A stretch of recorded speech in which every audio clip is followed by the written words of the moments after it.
Décideurs engagés, l'émission TV de l'Hémicycle qui révèle les décideurs et nous permet de comprendre ce qui, chaque jour, leur donne envie de se battre et de réussir. Bienvenue dans On se dit tout, l'émission des décideurs engagés sur l'Hémicycle TV. Et aujourd'hui, je reçois Damien Robert, président du directoire d'INLI. Bonjour. Bonjour. Bonjour Damien Robert. INLI, c'est une filiale du groupe Action Logement, leader en logement intermédiaire en Ile-de-France, avec près de 50 000 logements gérés majoritairement à Paris et en Petite Couronne. On va en parler du logement intermédiaire, ô combien important aujourd'hui dans ce contexte de crise du logement. Mais on va d'abord parler de vous, Damien Robert, si vous le voulez bien. Qu'est-ce qui vous motive dans la vie? Quelles sont vos valeurs? Quels sont vos hobbies même, peut-être? Il y a plein de choses qui motivent. Ouais. Mais c'est vrai que ça fait plus de 20 ans maintenant que je suis un peu tombé dans la marmite de l'aménagement urbain, de la ville. Un peu par hasard, par ailleurs, parce que je n'étais pas prédestiné à travailler sur ces sujets-là. Mais c'est vrai que très vite, après mes études, je me suis intéressé aux questions urbaines. Tout simplement parce que, en fait, j'ai trouvé ça tellement structurant pour nous, pour n'importe qui. On vit dans un environnement et la manière dont cet environnement est conçu a tellement d'importance. Bien sûr, dans nos vies. Pour nos vies au quotidien, que ça m'a paru être un champ de travail et de défis très important. Et ça s'est manifesté quelque part assez vite, puisque j'ai eu la chance d'avoir deux expériences professionnelles très différentes, mais toujours tournées autour de cette question de la ville. La première, il y a pile 20 ans, donc j'étais tout jeune. J'ai eu la chance de rejoindre à l'époque l'Agence nationale pour la rénovation urbaine. D'accord. Une agence qui avait été créée par Jean-Louis Borloo à l'époque, qui était ministre de la ville, et qui avait comme objectif, comme pari, d'essayer de rénover tous les quartiers, ce qu'on appelait les quartiers sensibles du territoire. Ça a été une personne inspirante pour vous? Très. Jean-Louis Borloo. Très inspirante. Très impliqué avec dans ces une espèce de volonté, d'énergie phénoménale pour essayer de réparer quelque part ces grands quartiers qui avaient été construits un peu à la va-vite dans les années 50, 60, 70 pour le bien de tout le monde, hein, mais dont on voyait bien qu'il fallait aller un tout petit peu plus loin. Donc première expérience concrète, ou comment est-ce qu'on fait pour faire des projets de rénovation urbaine totale de grands quartiers d'habitat social pour le bénéfice des habitants, tout simplement. Et donc ça a été une expérience de 4 ans absolument à la fois joyeuse et très enthousiasmante. Ouais. Et puis, juste après, j'ai plongé dans le bain du Grand Paris. Grand Paris, à la faveur, là aussi, d'une prise de conscience en 2008, d'abord par Nicolas Sarkozy, qui était président à l'époque, et puis qui a nommé Christian Blanc ministre en charge du Grand Paris, avec le constat de se dire on est dans une métropole mondiale, mais qui très attractive, tout le monde le reconnaît, mais aussi qui cumule un certain nombre de problèmes, dysfonctionnements, la congestion, les inégalités, l'anonymat, etc., la pollution. Et donc prendre à bras le corps ce sujet en disant si on se projette dans 20, 30 ans, qu'est-ce qu'on veut de cette métropole? Comment est-ce qu'on fait pour qu'elle soit le plus attractive possible? Et surtout, comment est-ce qu'on allie l'attractivité avec la qualité de vie au quotidien? Donc ça a été cette aventure formidable du projet du Grand Paris, qui continue d'ailleurs, hein, puisque on va avoir bientôt, dès cette année d'ailleurs, des premières manifestations de ce projet-là, puisque le fameux Grand Paris Express, le métro du Grand Paris, va voir le jour. Vous avez été chargé de mission aussi à la Fondation Agir contre l'exclusion. Le logement, l'exclusion aussi, ça c'est important, c'est quelque chose qui vous engage. C'est vrai que ça fait longtemps que... Moi j'ai fait une école de gestion, et on s'est très vite rendu... On est privilégié quand on fait une école de commerce, on voit bien qu'il y a tout un champ de population qui sont quelque part très vite en fait exclus, à la fois doublement exclus. Exclus d'abord de l'activité économique. Globalement. Donc c'est vrai que j'ai voulu m'investir dans cette fondation où c'était les entreprises qui s'engageaient pour les quartiers. Et puis, malheureusement, et c'est souvent ça va de pair, exclut aussi du logement. Bien sûr. Exclut du logement, et on sait très bien aujourd'hui, malheureusement, on a une crise du logement très importante. Et on voit bien que le logement est là aussi au cœur de l'inclusion. Ben, bien sûr. Quand on est mal logé, on ne peut pas être très heureux et très inclus. Alors, vous vous occupez plus particulièrement du logement intermédiaire. On l'a dit, c'est quoi le logement intermédiaire? Expliquez-nous, c'est entre le logement social et le logement libre? C'est ça, ça porte bien son nom. Ouais. C'est un logement intermédiaire, c'est pas un très beau mot. Mais c'est un nouvel échelon qui répond à un nouveau besoin? Voilà, alors quand vous dites nouveau, c'est vrai que c'est pas très connu le logement intermédiaire, parce qu'on connaît bien le logement social, et on sait son utilité. On connaît évidemment le logement libre, le marché, voilà. Et c'est vrai que, notamment dans les zones tendues, c'est-à-dire Paris, l'Île-de-France, les grandes métropoles, qu'est-ce qui s'est passé depuis 20 ans? On a vu des prix du logement qui ont flambé, des loyers aussi qui ont énormément augmenté, en tout cas beaucoup plus vite que les revenus. Et donc on se retrouve avec, dans une situation où on a un logement social, où vous connaissez, avec des loyers qui sont évidemment faibles, et c'est très bien. Bien sûr. Et des logements libres dont les loyers ont énormément augmenté. Donc on a eu quelque part, il y a un trou dans la raquette, où finalement, ce qu'on appelle les classes moyennes, les jeunes actifs, ceux qui sont quelque part ont des revenus trop élevés pour bénéficier d'un logement social, et en même temps un peu trop juste pour pouvoir bien se loger dans des zones où les loyers sont très forts. Le logement intermédiaire, ça répond à ce besoin-là. Loger les classes moyennes, les jeunes actifs, dans des bonnes conditions. Donc c'est avec des loyers minorés par rapport au marché. Il y a des critères pour pouvoir bénéficier, bien sûr. Il y a le critère principal, c'est évidemment le revenu. Hein, c'est des logements qui sont à plafond de loyer et donc évidemment à plafond de revenu. C'est des plafonds de revenus qui sont plus élevés que le logement social. On est autour des revenus un peu moyens, médians qu'on peut connaître.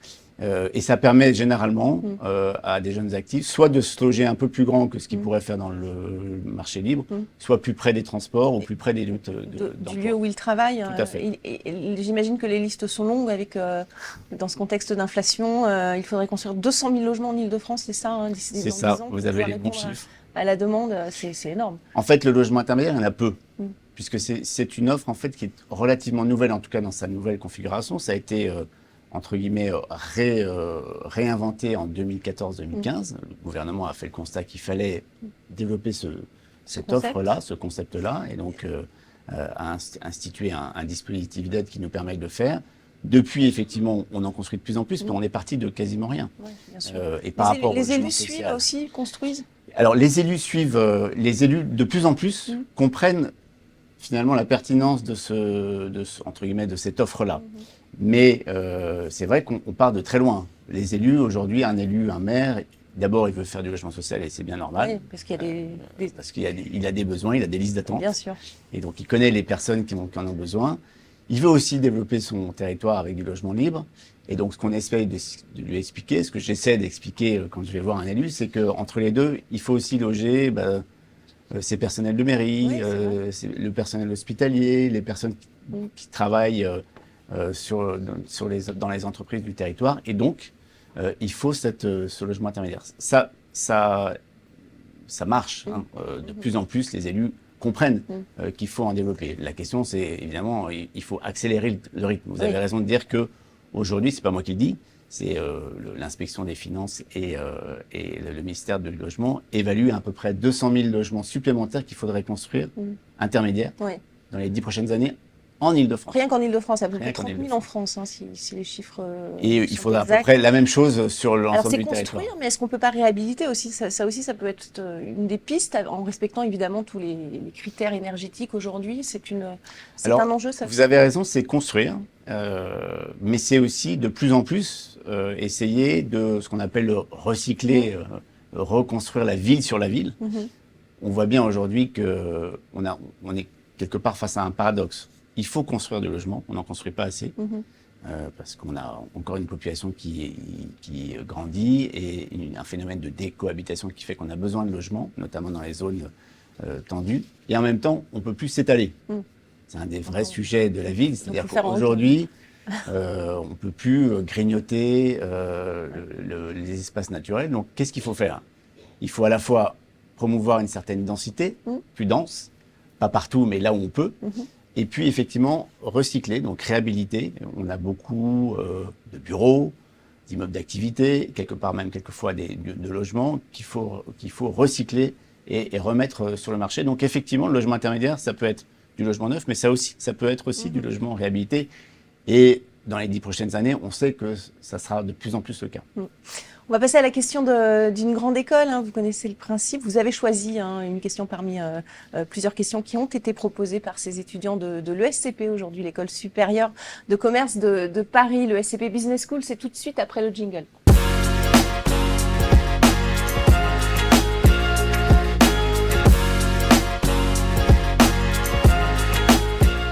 La question de l'ESCP pour vous, Damien Robert, aujourd'hui, sur le sujet de la transition écologique. On en parlait un petit peu. Quels sont vos plus grands défis et comment pensez-vous pouvoir les relever, ces défis écologiques, dans le logement intermédiaire? C'est vrai que le secteur de l'immobilier, de manière générale, a un énorme défi devant lui. C'est pas le seul, mais c'est quand même assez fort dans le secteur immobilier, parce que le secteur immobilier, il émet en gros un tiers des émissions carbone totales. C'est un secteur qui est très émetteur.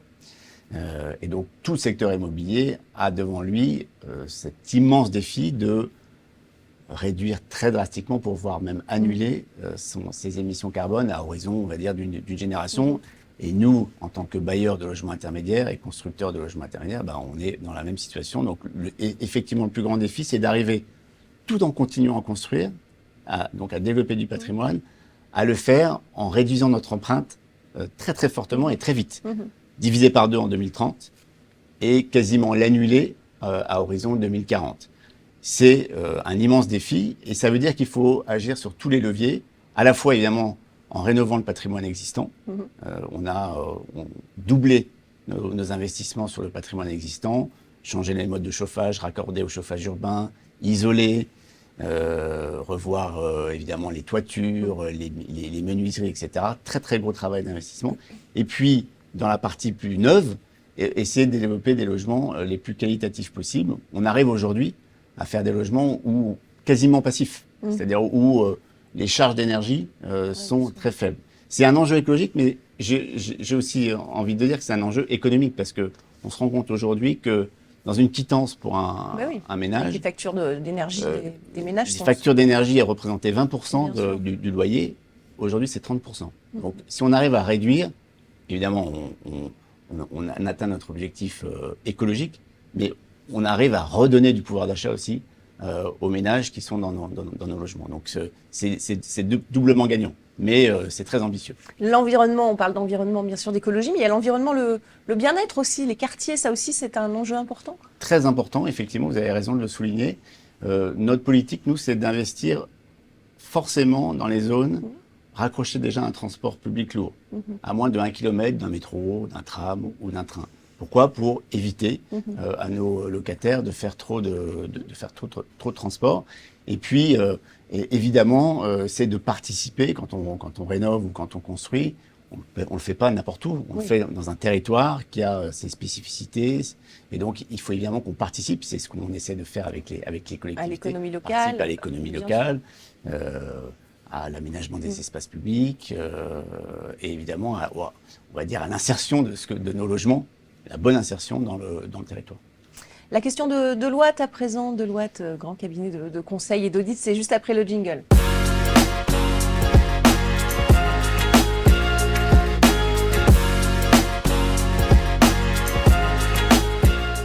La question de Deloitte pour vous, Damien Robert, c'est vous qui l'avez choisi. Quels sont vos principaux défis pour les mois et les années à venir?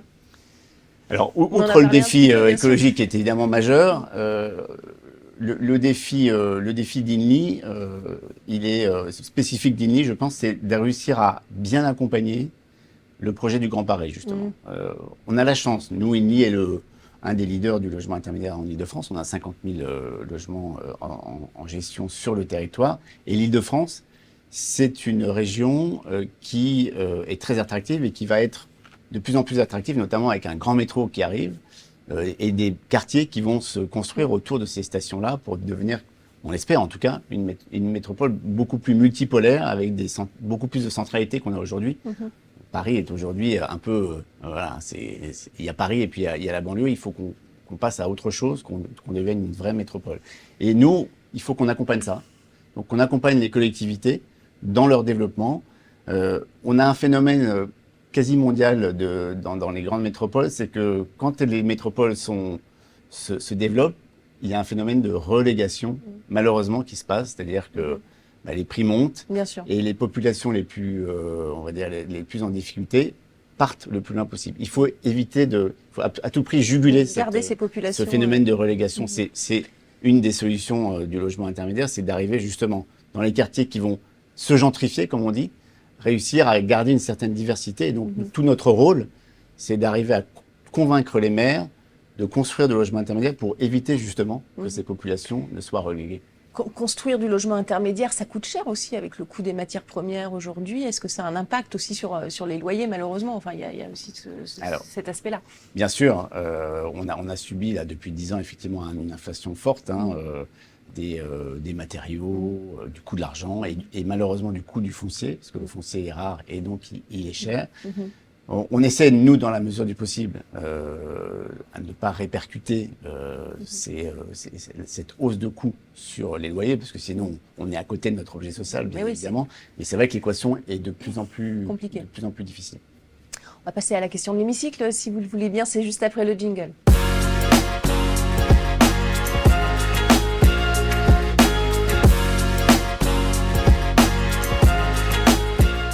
La question de l'hémicycle pour vous, Damien Robert. Damien Robert, qu'est-ce que vous avez envie de leur dire à nos politiques? J'imagine beaucoup de choses pour promouvoir ce logement intermédiaire qui manque encore cruellement en France. Vous avez 1 minute et c'est face caméra. Alors ma question s'adresse à tous les responsables politiques, que ce soit au niveau national ou au niveau local, puisque le logement finalement ça concerne tout le monde. Ma question c'est comment est-ce qu'on arrive au niveau national à produire plus de logements et investir plus de logements sans que ce soit considéré comme une rente de logement. Quand on construit un logement, c'est un investissement pour l'avenir. Donc comment est-ce qu'on arrive tous ensemble à mettre plus de moyens pour construire du logement et notamment du logement abordable et intermédiaire? Et au niveau local, là ma question s'adresse plutôt aux responsables locaux, aux maires, comment est-ce qu'on arrive à convaincre les populations locales que un peu plus de densité, un peu plus d'intensité urbaine, c'est pas forcément synonyme de dégradation de la qualité de vie. Arriver, on le voit bien à Paris, Paris est une ville dense mais une ville agréable à vivre. Comment est-ce qu'on arrive dans les villes un petit peu moins denses à susciter un petit peu plus de densité urbaine, d'intensité urbaine pour quelque part au bénéfice de l'ensemble de la population? Merci beaucoup. On le voit, donc c'est bien ce manque de place qui est crucial aujourd'hui pour avoir plus de logements intermédiaires. Merci beaucoup Damien Robert, merci d'avoir participé à On se dit tout. Merci à vous aussi de nous suivre sur les réseaux sociaux par exemple. Merci de votre fidélité et on se retrouve très très vite pour On se dit tout. Décideurs engagés, l'émission TV de l'hémicycle qui révèle les décideurs et nous permet de comprendre ce qui chaque jour leur donne envie de se battre et de réussir.